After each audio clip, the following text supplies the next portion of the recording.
తమిళనాడులో టీవీకే అధ్యక్షుడు విజయ్ గారికి అలాగే ఆంధ్రప్రదేశ్లో జగన్మోహన్ రెడ్డి గారికి చాలా దగ్గర పోలికలు ఉన్నాయని తెగ సంబరపడిపోతున్నారు. ఎంత సంబరం అంటే అసలు మా నాయకుడు ఫోటో పట్టుకున్నాడు, అందుకే విజయ్ గారి వెంట వచ్చేసింది అని చెప్పి ఒక రేంజ్లో హడావిడి చేసేస్తున్నారు అనమాట. ఇంక మామూలుగానే వాళ్ళ పేటీఎం బ్యాచ్కి ఎలివేషన్స్ చాలా ఎక్కువగా ఆ రేంజ్లో కనిపిస్తున్నాయి. ఆఖరికి వాళ్ళ సోషల్ మీడియాకి సంబంధించినటువంటి వారియర్సు, సైన్యము, ఇంకొకటి పేటీఎం బ్యాచ్ అనే వాళ్ళందరూ కూడా ఇదే పని. సరే లెక్కేసుకుందాం, ఒకసారి మామూలుగా మాట్లాడుకుందాం, కరెక్ట్గా వినండి, ఓకేనా? ఇంకొకసారి మళ్ళీ కంపేర్ చేయాలంటే ఇవన్నీ కూడా కంపేర్ చేసి అప్పుడు మాట్లాడాలి, ఓకేనా? ఫస్ట్ ఆంధ్రప్రదేశ్లో జగన్మోహన్ రెడ్డి గారి గురించి పక్కన పెడదాం, విజయ్ గారి గురించి మాట్లాడుకుందాం. విజయ్ గారు అనేటువంటి వ్యక్తి వాళ్ళ నాన్నగారు రాజకీయ నాయకుడు కాదు, వాళ్ళ తాతగారు రాజకీయ నాయకుడు కాదు. ఆయన ఒక సినిమా డైరెక్టర్గా, ప్రొడ్యూసర్గా చేసుకుంటూ ఆయన వచ్చారు, ఇండస్ట్రీ నుంచి వచ్చారు. ఆ తర్వాత ఈయన హీరోగా అయ్యి తనకంటూ ఒక ప్రత్యేకమైనటువంటి స్థానాన్ని చాలా బలంగా ఏర్పరచుకున్నారు. తమిళనాడులో సినిమా అభిమానులు అంటే, సినిమా హీరోలు అంటే ఎలా చూస్తారో ఒక దేవుళ్ళలా చూస్తారు. మన రాష్ట్రాల్లో చాలా తక్కువే అది. ఎప్పుడో ఎన్టీఆర్ గారు చూశారు కానీ బట్ రాజకీయాల్లో అది వర్కౌట్ అవ్వటం మన తెలుగు రాష్ట్రాల్లో తక్కువ. బట్ తమిళనాడులో కొన్ని దశాబ్దాలుగా అలాగే ఉంటుంది. ఓకే, వచ్చారు, ఎక్కడ అక్రమంగా సంపాదించకుండా చాలా నిజాయితీగా ఆయన కష్టపడి సినిమాలు చేసి చెమటోడ్చి రెక్కలు ముక్కలు చేసుకుని ఆయన కుటుంబాన్ని కొన్ని వందల కోట్లు ఆ సినిమా నుంచి వచ్చినటువంటి ఆ స్టార్డమ్తో సంపాదించుకున్నారు. ఎక్కడ తండ్రి అధికారాన్ని అడ్డం పెట్టుకుని, ఓకేనా, 2004లో 10 లక్షలు ఉన్నటువంటి ఆస్తిని 2009కి వచ్చేటప్పటికి తండ్రి అధికారాన్ని అడ్డం పెట్టుకుని కొన్ని వేల కోట్లు చేసుకోవాలా. ఆ తర్వాత ఆ దాచుకోవటానికి మనం పడ్డ కష్టానికి, ఆయన పడినటువంటి శ్రమకి నిదర్శనంగా 16 నెలల జైలు జీవితం ఆయన అనుభవించి రాలా, ఓకేనా? ఇకపోతే ఆయన ఇంకా చాలా క్లారిటీగా చెప్పాలంటే హెలికాప్టర్లో పావురాల గుట్టలో పావురాలు అయిపోయేలా చేయలా, కూలగొట్టేసి హెలికాప్టర్ని కూలగొట్టి పావురాల గుట్టలో పావురాలు చేయలే ఆయన. ఆ తర్వాత కోడికత్తిని అస్సలు వాళ్ళ, కోడికత్తి లేకుండా విజయం సాధించాడు విజయ్ గారు, ఓకేనా? ఇక్కడ ఇంకొకటి కూడా, గొడ్డలి పోటుని గుండెపోటుగా చిత్రీకరించేటువంటి పని అస్సలు చేయలే విజయ్ గారు, ఓకేనా?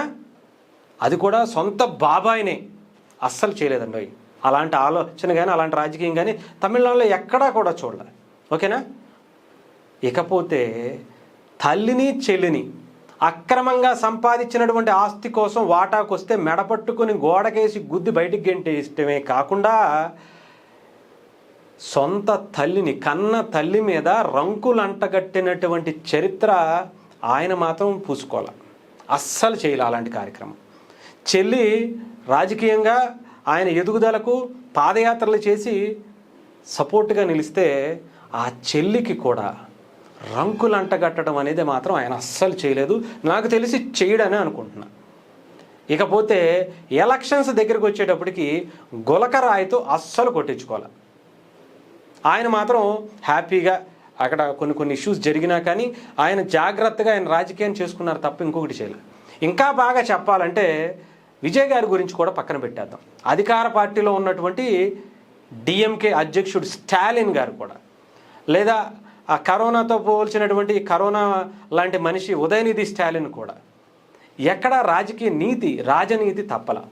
ఎలా అంటే విజయ్ గారికి సంబంధించి ఆయనకు కూడా పెళ్ళిళ్ళు 2-3 ఇంకోటనో డైవర్స్ అని ఇంకొకటనో జరిగాయి కదా. అలాగే మిగతా రాజకీయ నాయకుల గురించో, లేదంటే జయలలిత గారి గురించో, ఎంజీఆర్ గారికి జయలలిత గారికి ఉన్నటువంటి సంబంధాల గురించో ఎక్కడ ఎప్పుడు ఆ పార్టీ వాళ్ళ నాన్నగారు కానీ ఆయన కానీ అసలు చేయలే. ఇకపోతే ఆడవాళ్ళని, సీఎం హోదాలో ఉండి ఆడవాళ్ళని అంటే వేరే పార్టీకి సంబంధించినటువంటి వ్యక్తుల ఆడవాళ్ళని, వాళ్ళ ఇంట్లో భార్యల్ని కార్లతో పోల్చడం అనేది అసలే జరగల, ఓకేనా? ఇంకా చెప్పాలంటే నీచంగా చంద్రబాబు నాయుడు గారి భార్యని, వాళ్ళ కొడుకుని అంటే లోకేష్ గారిని, లోకేష్ గారి కొడుకుని వాళ్ళ భార్యని నీచంగా అసెంబ్లీ వేదికగా అస్సలు చేయలేదు ఆయన. ఎవరు? డిఎంకే అధ్యక్షుడు స్టాలిన్ గారు, ఓకేనా? ఇక్కడ మరి అలాంటి పరిస్థితి ఉందా? నీచంగా అక్కడ ఉండేటువంటి ఎమ్మెల్యేలు కానీ లేదంటే అక్కడ ఉండేటువంటి ఆ పార్టీలో నాయకులు కానీ పర్సనల్ ఇష్యూస్కి అస్సలు వెళ్ళలేదు. చాలా హుందాగా రాజకీయం చేశారు. మరి ఇక్కడ ప్రతిపక్షంలో ఉన్నప్పుడు కానీ అధికార పక్షంలో ఉన్నప్పుడు కానీ ఏమన్నా చేశారా? ఆలోచించుకోవాలండి. కంపేర్ చేసేటప్పుడు మనకెందుకయ్యా ఈ కంపారిజన్లు అని చెప్పి సిగ్గుపడాలి. అర్థమైందా? ఇప్పుడు మాట్లాడుకుందామా? గొడ్డల పోట్లు గుడ్డ పోట్లతో పాటు ఇవన్నిటిని కూడా తలికి చెలికి రంకులు అట్టగట్టడం అనేది అసలు చేయలేదు. పైగా వీటన్నిటికన్నా ఇంకొకటి ఏంటంటే విజయ్ గారు చేయింది ఏంటంటే సనాతన ధర్మాన్ని కించపరుస్తూ గుళ్ళని తగలబెట్టడం, గుళ్ళని రథాలను తగలబెట్టడం, గుళ్ళో విగ్రహాలని తలలు తీసేయటం, ఆంజనేయ స్వామి విగ్రహానికి చెయ్యిరిగిపోతే ఏమన్నా అవుద్దా అనేటువంటి పనులు నాకు తెలిసి ఆయన చేయకుండా ఉంటే చాలా బెటర్. ఇంక చేస్తే ఆ పార్టీలు ఈ పార్టీలు ఆ పార్టీలు అక్కడ తమిళనాడులో జరిగినటువంటి పార్టీలు ఏం పోయాయో అలాగే వెళ్ళిపోతాయి. సో జాగ్రత్తగా ఆయన కూడా జగన్మోహన్ రెడ్డి గారిని చూసి చాలా నేర్చుకుంటాడు. పథకాల పేరుతో ఇష్టానుసారం మనం ఏది పడితే అది పాడేసి ఆయన కూడా అలాంటి పథకాలకి హామీలు ఇచ్చాడు. అలాంటి పథకాలు అమలు చేస్తే రాష్ట్రం దివాళా తీస్తుంది. దివాళా తీస్తే ఏమవుతుంది?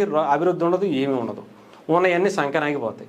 జగన్మోహన్ రెడ్డి గారు ఆంధ్రప్రదేశ్ని చేసినట్టే తమిళనాడులో ఆయన కూడా చేయాల్సి వస్తుంది. అలాంటివి కాకుండా అభివృద్ధి చేయండి, ఇవ్వాల్సినటువంటి ప్రజలకు అందాల్సినటువంటి వనరులను మాత్రం ఇవ్వండి.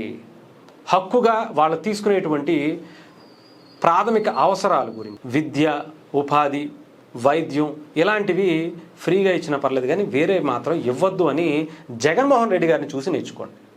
ఇలా పథకాల పేరుతో ఇష్టానుసారం ఏది పడితే ఇచ్చేసి ప్రజలు మనకి ఓటేసేస్తారనుకుంటే ఆంధ్రప్రదేశ్ ప్రజలు ఎలా అయితే తరిమేశారో అక్కడ కూడా అలాగే పరిస్థితులు వస్తాయని ఆయన్ని చూసి నేర్చుకోండి చాలు.